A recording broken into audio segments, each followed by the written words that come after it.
காலச்சக்கரம் அத்தியாயம் 18. இப்போ புதுடில்லியில் 1981 என்ன நடக்குதுன்னு பார்ப்போம். வசுந்தரா தேவியோட குடும்பத்தில் எல்லாருக்குமே அந்த ஸ்ரீ மகா நாராயண அஸ்திர மந்திரத்தை 1,00,00,000 தடவை ஹோமத்தில் சொல்லி எடுத்து ஒரு சக்தி ஏற்றப்பட்ட கயிறை எல்லாருமே கையில் கட்டியிருந்தாங்க. அந்த கயிறு கட்டினதுக்கப்புறம் யாருமே அந்த பொட்டுக்காரி இருக்கிறாள் இல்லையா, அந்த இரவில் அவளை பயமுறுத்துவா வசுந்தரா தேவி. அந்த பொட்டுக்காரி இப்போ கனவுல யாருக்கும் வர்றதில்ல, குடும்பமும் நிம்மதியாக போய்கிட்டு இருந்தது. ஆனால் அந்த ரட்சையை எல்லாருமே கையில் நினைவாக கட்டியிருந்தாங்க, யாருமே கலட்டலை. இப்படி போயிட்டு இருக்கும் பொழுது நாசாவிலிருந்து சாகர் சக்கரவர்த்திக்கு ஒரு செய்தி வந்தது. முதலாக தயாரிக்கப்பட்ட ஸ்பேஸ் ஷட்டில்ல பாத் ஃபைண்டர்ல அவன் விண்வெளியில பறக்க போறான். அவனோட நீண்ட நாளைய கனவு பலிக்க போகுது. சின்ன வயசுலேருந்தே உயர பறக்கிற விமானங்கள் மேல அவனுக்கு கொள்ளை ஆசை. அம்மா எனக்கு அதுல போகணும்னு விமானங்களை சுட்டி காட்டி கேட்பான். அவனுடைய ஆசையை நிறைவேற்றுறதுக்காகவே புஷ்பக் விமானம் ஒன்றை வாடகைக்கு எடுத்து அவங்க கூடயும் ரஞ்சன் கூடயும் மணிக்கணக்கில் பறப்பா வசுந்தரா. பள்ளியில படிக்கும் போதே விண்வெளி என்ஜினியரா வரப்போறேன்னு தான் நண்பர்கள்ட்ட சொல்லுவான். டெல்லி காலேஜில் ஏரோநாட்டிக்கல் இன்ஜினியரிங் படித்து உடனே அமெரிக்கா கிளம்பிட்டான். டெக்சாஸ் யூனிவர்சிட்டியில் அவனும் சஞ்சனும் ஏரோஸ்பேஸ் இன்ஜினியரிங் படித்தப்பவே 2 பேருமே ஒன்றா விண்வெளியில் பறக்கணும்னு தான் தீர்மானம் தெரிஞ்சாங்க. ஆனால் எதிர்பாராத விதமாக சஞ்சன் காணாமல் போக, சாகர் மட்டும் அர்லிங்டனில் தங்கி மெக்கானிக்கல் இன்ஜினியரிங் படிச்சுட்டு கையோட கொலம்பியா பல்கலைக்கழகத்தில் ஏரோஸ்பேஸ் இன்ஜினியரிங் சம்பந்தமாக ஆராய்ச்சி செஞ்சு டாக்டரேட் பட்டமும் வாங்கிட்டான். கலிஃபோர்னியாவில் இருக்கிற ஆர்ம்ஸ் ஆராய்ச்சி நிலையம் அதுக்குள்ள அவனோட திறமையை பற்றி கேள்விப்பட்டு தங்கள் ஆய்வு விஞ்ஞானியை அவனை ஏற்றுக்கிடுச்சு. ஒரு விருந்தில் சாகர் சக்கரவர்த்தியை சார்லஸ் கிரிப்பின் அப்படிங்கிற ஒரு விஞ்ஞானி பார்க்குறாரு. அவனோட விண்வெளி மோகத்தை ஆச்சரியத்தோட பார்த்ததுனால நாசாவோட செயல்பாடு தலைவர் அவர். அதனால அந்த சார்லஸ் இவனை நாசாவுக்குள்ள இழுத்துக்கிட்டாரு. இந்தியாவிலையும் யூஎஸ்லையும் மாறி மாறி வசித்த சாகர் பிறந்த மண்ணுக்கு தன்னோட விஞ்ஞான மூளை பயன்படணும் அப்படின்னு 1975 இந்தியா திரும்பிட்டான். அவனோட அண்ணன் ரஞ்சன் பிராங்க்பர்ட்ல தொழில் செய்தான். இவன் சாகர் மட்டும் அம்மாவுக்கு துணையாக டில்லி மோத்தி மஹால்ல இருந்தான். ஆனா விண்வெளி கனவுகள் மட்டும் அப்படியே நெஞ்சில ஒளி விட்டபடி தான் இருந்துச்சு. வசுந்தரா வேற அவனை தன்னுடைய வாரிசா தேர்தல்ல அனந்தபுர் தொகுதியில நிக்க வச்சுட்டா. ஆனால் நிற்க வைக்கிறதுக்காக இப்போ தான் பிளானிங் நடந்துக்கிட்டு இருக்குது. அதுக்குள்ளே இவனுக்கு விண்வெளியில் பறக்க போகிறாரா இல்லை அரசியல் வானில் பறக்க போகிறாரா அப்படின்னு பத்திரிகைகள்லாம் கேள்வி எழுப்பியிருந்தது. ஒரு நாள் அவனுடைய அம்மா வசுந்தராவை சந்திக்க வந்த கட்சியோட மூத்த தலைவர்கள் அவனை தீவிர அரசியலுக்கு வர்ற மாதிரி வற்புறுத்தினாங்க. சாகர் திணறி போகிறான். இப்போ நம்ம விண்வெளிக்கு போகிறதா அரசியலுக்குள்ளே போகிறதா அப்படின்னுட்டு. அரசியல்லையே ஈடுபடுன்னு அவங்க அம்மாவும் அவளுடைய காதலியும் சொன்னாங்க. ஏறக்குறை அந்த முடிவுக்கு தான் வந்திருந்தான். ஆனால் எதிர்பாராத விதமா அன்னைக்கு இரவே சார்லஸ் கிரிப்பின் ஃபோன் செஞ்சுட்டாரு. Sagar, your name tops the list. 1981 முதலா நாசா செலுத்த போற விண்கலத்துல நீயும் மாட்டில்டா டியூட்டரும் தான் போக போறீங்க அப்படின்னு தகவலை சொன்ன உடனே அவனுடைய அரசியல் கனவெல்லாம் பறந்து போய் இப்ப அது விண்வெளி கனவா மாறிடுச்சு. அப்பமே ஜிவ்வுன்னு வானத்துல பறக்க ஆரம்பிச்சுட்டான் சாகர். ஒரே ஒரு தடவை விண்வெளியில பறந்து போய் நம்ம இந்தியா அங்கிருந்து எப்படி இருக்குன்னு தெரிஞ்சுக்கிட்டு திரும்பி கட்சியில சேர்ந்துக்கிறேனேம்மா அப்படின்னு அம்மாட்டையும் மனைவிட்டையும் சொல்லிட்டான். அப்போதைக்கு வசுந்தராவும் மந்தராவும் அவன் வழியே போகட்டும்னு விட்டுட்டாங்க. பாராட்டுகள் வாழ்த்துகள் எல்லாம் அப்படி குவிஞ்சு மழையா குவிஞ்சுக்கிட்டு இருக்குது அவனுக்கு. ஏன்னா முதல்ல அவன் சாகர் விண்வெளிக்கு போறத வெளிநாட்டு செய்திகள் எல்லாம் முகப்பு செய்தியா போட்டிருந்தது. அன்றாட ஆராய்ச்சிக்கும் விண்வெளி சூழ்நிலைக்கேற்ப அவனுடைய உடல்நிலையை தயார் செய்யறதுக்காக நாசா கண்ட்ரோல் ரூமுக்கு இவன் ரிப்போர்ட் செய்ய வேண்டிய நாள் வந்துச்சு. அப்போ சுவாமி சுக்கரானந்தாங்கிற சஞ்சன் என்ன பண்றாரு, நீ வெளியில போகக்கூடாது, நீ விண்வெளியில பறக்கக்கூடாது அப்படின்னு தன்னாலான முயற்சி எல்லாம் பண்றாரு. கடைசியில மகாராணி மூலமா எப்படியும் அவன் விண்வெளி பயணத்தை தடுத்து நிறுத்திடணுங்கிற எண்ணத்துல சொன்னாரு. நீங்களாவது சொல்லுங்க வசுஜி, வாராகி அம்மன் சொன்னதை மறந்துட்டீங்களா? ஏற்கனவே வாராகி சொன்னதை கேட்காம அவரு இறந்து போயிட்டாரு. தாந்திரிகர், கேரளா தாந்திரிகர், யானை மிதிச்சதுனால.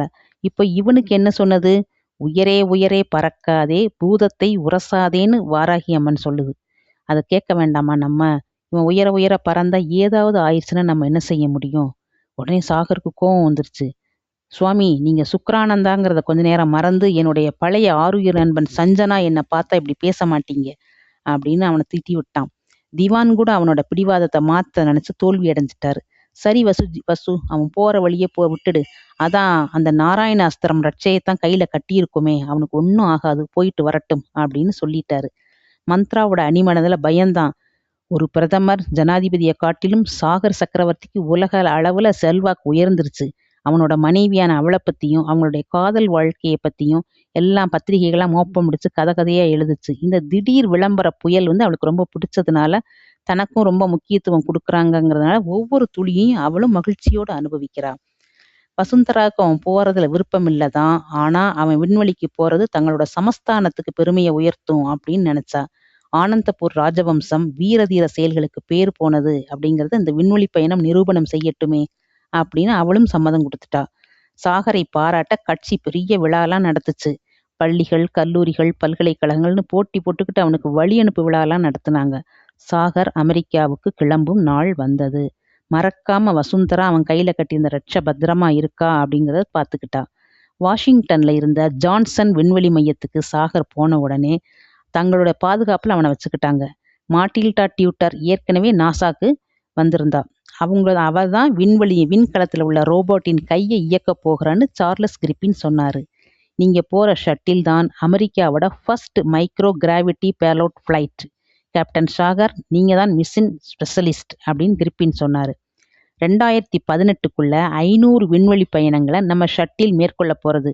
உன்னோட பயணம்தான் முதல் பயணம். உன்னுடைய மிஷன் வெற்றியடை என் வாழ்த்துகள் அப்படின்னு பயிற்சி முடிஞ்ச உடனே அவனை அணைச்சபடி சார்லஸ் கிரிப்பின் சொன்னார். அந்த விஞ்ஞானி சொன்ன உடனே இவனுக்கு உணர்ச்சி வசப்பட்டுட்டான் சாகர். அவன் வாழ்நாள்ல அழுததே கிடையாது. முதல் தடவையா சார்லஸ் கிரிப்பின் அவனை அணைச்சிக்கிட்டு பேசின உடனே உணர்ச்சி வசப்பட்டு கண்ணீர் சிந்தினான். அதெல்லாம் டிவி கேமராக்கள் ஃபோக்கஸ் செஞ்ச உடனே வெட்கத்தோட சார்லஸ் தோல்ல முகத்தை புதைச்சுக்கிட்டான். மாட்டில்டா டியூட்டரே அவ வாய் விட்டே அழுதுட்டா. அவங்க விண்வெளிக்கு புறப்படுற தினத்துக்கு முந்தைய நாள் அவங்களுக்கு எல்லா பயிற்சியும் திரும்பவும் அளிக்கப்பட்டது. தங்கள் குடும்பத்தோட 1/2 மணி நேரம் கழிக்கிறதுக்கு அனுமதி தரப்பட்டது. மாட்டில்டாவை அவள் கணவனும் உறவினர்களும் ஒச்சுக்கிட்டாங்க. இங்க சாகருக்கு சுவாமி சுக்ரானந்தாவும் அவளுடைய மனைவி மந்த்ராவும் இவனை பார்க்க வந்திருந்தாங்க. உடனே சாகருக்கு சந்தோஷம் தாங்கல. ஆசை மனைவிட்டையும் உயிருக்குயிரான நண்பன்ட்டையும் மனம் விட்டு பேசினான். சுக்ரானந்தாவை சஞ்சன் அப்படின்னு கூப்பிடுவான். சஞ்சன், நீயும் நானும் ஒன்னா விண்வெளியில பறக்கணும்னு ஆசைப்பட்டோம். இப்ப நான் மட்டும் போறேன், நீ இல்லாம. அப்ப சஞ்சன்கிற சுக்ரானந்தா சொல்றாரு, யார் யாருக்கு எது கொடுப்பினையோ அதுதான் கிடைக்கும். விண்ணுக்கு போறதும் திரும்பி மண்ணுக்கு வர்றதும் நம்ம கையில இல்லையே. அம்மா உங்ககிட்ட ரட்சை பத்திரம்னு சொல்ல சொன்னா. மந்த்ரா ஞாபகப்படுத்தினா. ரட்சை பகீர்னுச்சு சாகருக்கு. இடது புஜத்தை வருடி பார்க்கறான். அடக்கடவுளே, எங்கே போச்சு? திடீர்னு அவனுக்கு ஞாபகம் வந்தது. அவனது உடல் சீதோஷ் நிலை தெரிஞ்சுக்கிறதுக்காக டாக்டர்கள் அவனை பரிசோதித்து விண்வெளிக்கு ஏத்தவாறு அவனை தயார் செஞ்சப்போ அதை கலர்த்தி வச்சிருந்தான். இப்போ எங்க அவனோட பேண்ட் பாக்கெட்ல? என்ன, ரட்சையை தொலைச்சிட்டீங்களா அப்படின்னு மந்த்ரா கலவரத்தோட கேட்டா. இல்லை அப்படின்னு போய் சொன்னான். பத்திரமா வச்சிருக்கேன் அப்படின்னு கையை தட்டி காமிச்சுக்கிட்டான். உலக தொலைக்காட்சிகள் நேரடியா ஒளிபரப்ப அமெரிக்காவோட முதல் space shuttle pathfinder Anandpur Yuvaraja Sagar Chakravarthy மற்றும் மாட்டில்டா தியேட்டரோட கிளம்புச்சு. வசுந்தரா, மந்த்ரா, திவான், சுவாமி எல்லாருமே தொலைக்காட்சியில் அவன் கிளம்புறத ஆர்வத்தோடையும் ஆனந்தத்தோடையும் பார்த்துக்கிட்டு இருந்தாங்க.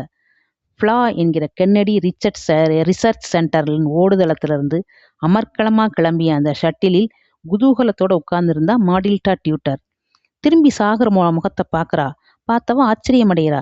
என்ன இவன் முகத்துல கொஞ்சம் கூட சந்தோஷமே இல்லையே, குழப்பமே இருக்குதே, எப்படி சந்தோஷம் இருக்கும்? விண்கலத்துக்குள்ள நுழையிறதுக்கு முன்னாடி சுத்தி இருந்த விஞ்ஞானிகளை பார்த்து இவன் கையசைச்சப்போ இந்தியாவை சேர்ந்த ஒரு பெண் விஞ்ஞானியும் அந்த கூட்டத்துல நின்றுகிட்டு இருந்தா. கருப்பு உடையிலிருந்த அவள் நெத்தியில பெரிய பொட்டு வச்சுக்கிட்டு இவனை பார்த்து இழித்தபடி கையாட்டி விடை கொடுத்தாள். அவளை பார்த்தவனே சாகர் அப்படி துணுக்குன்றான். ஆனா அப்போதைக்கு அவனால என்ன செய்ய முடியும்? பூமியின் எல்லையை அந்த விண்கலம் தாண்டக்கூட இல்லை. திடீரென்று அதோட பின்பகுதியிலிருந்து புகை கிளம்ப ஆரம்பிச்சது. பின்பகுதி தீப்பிடிச்சிருச்சுன்னு புரிஞ்சுக்கிட்ட விஞ்ஞானிகள் கலவரத்தோட சாகர்ட்ட தொடர்பு கொள்ள முயன்ற நேரம் திடீரென்று வெடித்து சிதறியது அந்த விண்கலம். விண்வெளியில பறக்கணுங்கிற சாகரின் கனவும் அதோடு வெடித்து சிதறியது. உயரே உயரே பறக்காதே, பூதத்தை என்றும் உரசாதே அப்படிங்கிற வரிகள் தான் வசுந்தராவுக்கும் திவானுக்கும் சுவாமிக்கும் அந்த விண்கலம் தொலைக்காட்சியில வெடித்து சிதறினப்போ நினைவு வந்தது. என்ன செய்ய முடியும்? இப்போ அந்த தாந்திரிகர் இறந்து போயிட்டாரு. வசுந்தராவோட மகன் சாகரும் இறந்து போயிட்டாரு. இன்னும் வசுந்தரா இருக்கிறா. அவங்களுக்கெல்லாம் என்ன கதி ஏற்பட போகுது? நல்ல கதி ஏற்படுமா? என்ன ஏதுன்னு வரப்போற அத்தியாயத்துல பார்ப்போம். காலம் எல்லாம் கதைகள். சப்ஸ்கிரைப் செய்து கொள்ளுங்கள் நண்பர்களே.